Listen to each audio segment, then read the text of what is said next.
জয় রাধে গোবিন্দ বন্ধুরা, সামনে তো শিবরাত্রির ব্রত। তা পুরোহিত ছাড়া বাড়িতে আপনারা সবাই কেমনভাবে শিবরাত্রির ব্রত পালন করবেন সেটা আপনাদের কাছে আজকে শেয়ার করছি।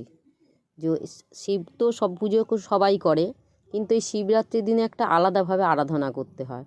সেই আরাধনাটা কিভাবে করলে স্বয়ং মহাদেবের আশীর্বাদ লাভ করবেন সেটা আমি আপনাদের কাছে শেয়ার করছি। এবার 2024 সালের শিবরাত্রি কবে পড়েছে সেটা আপনাদের স্ক্রিনে দিয়ে দিলাম, আপনারা দেখুন। 8ই মার্চ বাংলা, 24শে ফাল্গুন শুক্রবার রাত্রির 8টা থেকে পরের দিন অর্থাৎ 9ই মার্চ 25শে ফাল্গুন শনিবার সন্ধ্যা 5টা 43 মিনিট পর্যন্ত থাকবে। যারা নিয়ম মেনে চতুর্দশী করবেন তারা কিন্তু শুক্রবারে রাত 8টার পরে জল ঢালবেন, আর যারা নির্জলা উপোস থাকতে পারবেন না তারা পরের দিনকে সকালবেলা স্নান করবেন, করে অর্থাৎ শনিবার 9ই মার্চ স্নান করে বাবার মাথায় জল ঢালবেন।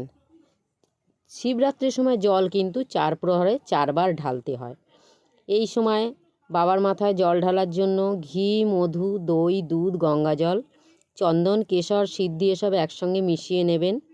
তারপরে ধুতরা ফুলের কাঁটা নেবেন, ধুতরা ফুল, আকন্দ ফুল, কলকে ফুল, বেলপাতা এইসব নেবেন। আর তাছাড়াও আতপ চাল নেবেন, জব নেবেন, কালো তিল নেবেন। এইসব দিয়ে বাবার মাথায় জল ঢালবেন। কারণ এই যদি আপনি চাল, জব আর তিল দেন তাহলে এতে অনেক গ্রহ দশা কাটে, আপদ বিপদ দূর হয় এবং যেটা আপনি আশা করবেন সে আশাটা পূর্ণ হয়। এবারে যদি মন্দিরে ব্রাহ্মণ থাকে তাহলে আপনারা ব্রাহ্মণের কাছে অঞ্জলি দেবেন, আর যদি ব্রাহ্মণ না থাকে মন্দিরে তখন আপনারা নিজেরাই সাদা ফুল, বেলপাতা নিয়ে অঞ্জলি দেবেন। এবার শিবের মাথায় যখন জল ঢালবেন তখন কিছু তো মন্ত্র থাকে জানেন, তো সবাই তো সব সময় মন্ত্র বলতে পারে না। যখন যারা মন্ত্র বলতে পারবেন না তারা ওং নমঃ শিবায় বলে এই মন্ত্রটা বলে বাবার মাথায় জল ঢালবেন। আর বাবার মাথায় জল ঢালার সময় বেল অবশ্যই দেবেন, আর যারা পারবেন 5 রকম ফল দেবেন। যদি 5 রকম ফল না দেন অন্তত বেল আর বেলপাতায় চন্দনটা মাখিয়ে তবে বাবার মাথায় দেবেন।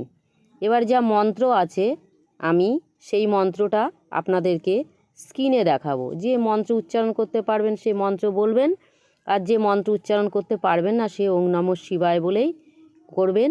আর 108 বার কিন্তু এই দিন ওং নমঃ শিবায় বলে বাবার নাম জপ করবেন।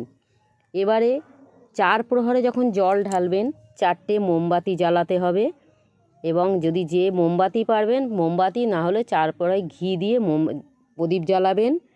তারপরে আপনারা পারণ করবেন। পারণের পরে অমাবস্যা থাকে, অমাবস্যায় কিন্তু অবশ্যই আপনারা অমাবস্যার উপোসটা করবেন। কারণ শুধু শিব আরাধনা করলে হয় না, সঙ্গে মায়েরও আরাধনা করতে হয়। তবেই মহাদেব তুষ্ট হবেন এবং আশীর্বাদ পাবেন আপনারা, এবং শিবরাত্রিও পুজো সম্পূর্ণ হবে। এরপরে আপনারা কি করবেন, ব্রাহ্মণকে আপনাদের সাধ্যমতো সিধে দেবেন এবং খাওয়াবেন। যেরকম সাধ্য পারবেন মিষ্টি দেবেন এবং ব্রাহ্মণের পায়ে হলুদ দেবেন অবশ্যই।